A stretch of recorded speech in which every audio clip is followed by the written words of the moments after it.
मुझे एक बात ये समझ में नहीं आती है कि जब मेकर्स को इस बारे में अच्छे से पता है कि अक्षय कुमार का पिछला एक वक्त जो है बिल्कुल भी सही नहीं गया है, उसके बावजूद भी आखिर मेकर्स अक्षय के साथ में ये रिस्क क्यों लेते हैं कि एक छोटे मोटे नहीं बड़े क्लैश में उनकी मूवी को रिलीज़ किया जाए।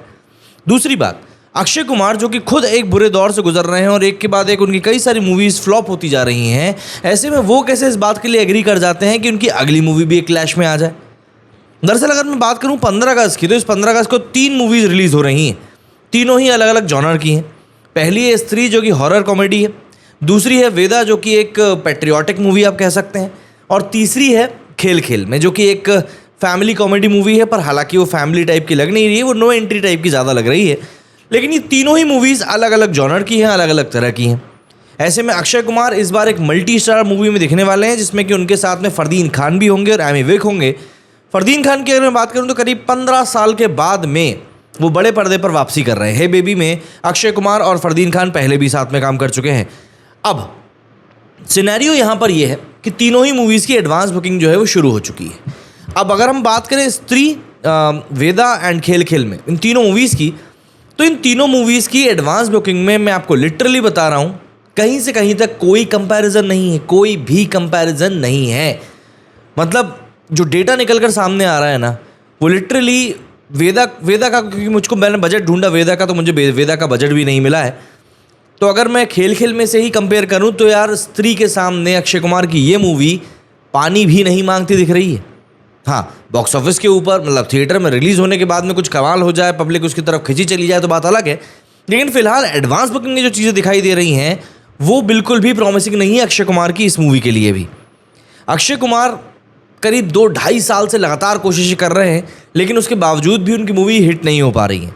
सूर्यवंशी एंड उसके बाद में एक हद तक OMG 2, जिसमें कि वो बहुत कम समय के लिए थे, इन 2 मूवीज़ को छोड़ दे तो उनकी सारी मूवीज़ ऑलमोस्ट फ्लॉप ही हुई हैं। ऐसे में एक और मूवी फ्लॉप वो कैसे अफोर्ड कर सकते हैं। अगर मैं बजट की बात करूँ खेल खेल में की, तो इसका बजट जो है मतलब अभी तक क्लियर नहीं किया गया है, बट बताया जा रहा है कि इस मूवी में अकेले स्टार्स की जो फीस है वही 65 करोड़ है। अब 65 करोड़ अगर स्टार्स की फीस है तो नहीं करके भी 100 करोड़ तो इस मूवी का बजट होगा ही होगा। अब 100 अगर 65 करोड़ की अगर मैं आपको बाइफिकेशन बताऊं तो आप और भी ज़्यादा चौंक जाओगे। दरअसल 65 करोड़ में से 60 करोड़ रुपए जो हैं वो अक्षय कुमार को पे किए गए हैं। इसके बाद 70 लाख जो हैं वो फरदीन खान को पे किए गए हैं। 1.5 करोड़ जो हैं वो एमी विर्क को पे किए गए हैं। इसके अलावा वानी कपूर को इस मूवी के लिए करीब 1.5 करोड़ रुपए पे किए गए हैं। तापसी पन्नू को इस मूवी के लिए 1 करोड़ रुपए पे किए गए हैं। आदित्य सील को इस मूवी के लिए 40 लाख एंड प्रज्ञा जायसवाल को 55 लाख रुपए पे गए हैं।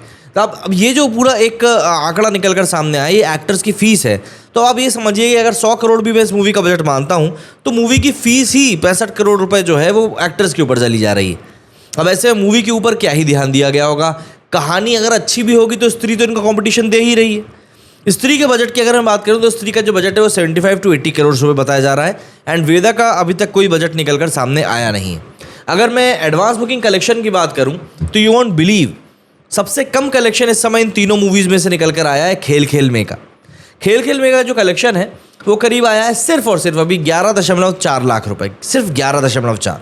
मैं कोई करोड़ की बात नहीं कर रहा हूँ, सिर्फ 11 लाख की बात कर रहा हूँ। इसमें जो नंबर ऑफ़ शोज़ हैं वो 843 हैं, एवरेज टिकट प्राइस 286 है और टोटल टिकट जो हैं वो अभी तक सिर्फ 2600 टिकट बिके हैं, सिर्फ 2600। इसके बाद अगर मैं वेदा की बात करूं तो वेदा के जो शोज़ हैं वो खेल खेल में से ज़्यादा हैं। खेल खेल के में जहां 900-800 शोज़ हैं, वहीं इसके करीब 1900 शोज़ हैं। एवरेज टिकट प्राइस 256 है एंड कलेक्शन इसका हुआ है मात्र 20 लाख रुपये। वेदा का भी कोई बहुत अच्छा यहाँ पर सिनेरियो बनता हुआ दिख नहीं रहा है। इसके अलावा अगर मैं लास्ट बट नॉट लीस्ट बात करूं स्त्री 2 की, तो स्त्री का कलेक्शन अब तक सबसे ज़्यादा प्रॉमिसिंग निकल के आया है, बल्कि मैं यूँ कहूँ कि स्त्री का कलेक्शन ही सबसे ज़्यादा स्टॉनिशिंग निकल कर आया है। इस मूवी का जो कलेक्शन है फिलहाल अभी जिस पॉइंट पर मैं बात कर रहा हूँ, अगर मैं नॉन ब्लॉक सीट के साथ में बात करूँ तो करीब 4.75 करोड़ का कलेक्शन हो गया, ऑलमोस्ट 5 करोड़ का। एंड अगर मैं ब्लॉक सीट के साथ में बात करूँ तो ये करीब 6 करोड़ का इसका कलेक्शन ऑलरेडी हो चुका है, जबकि इसको 14 तारीख की रात में स्पेशली रिलीज़ किया जा रहा है, तो उसके पहले तक भी इसका कलेक्शन काफ़ी अच्छा हो चुका है। ऐसे में इसको 2 से 3 दिन का टाइम अभी और मिल जाएगा।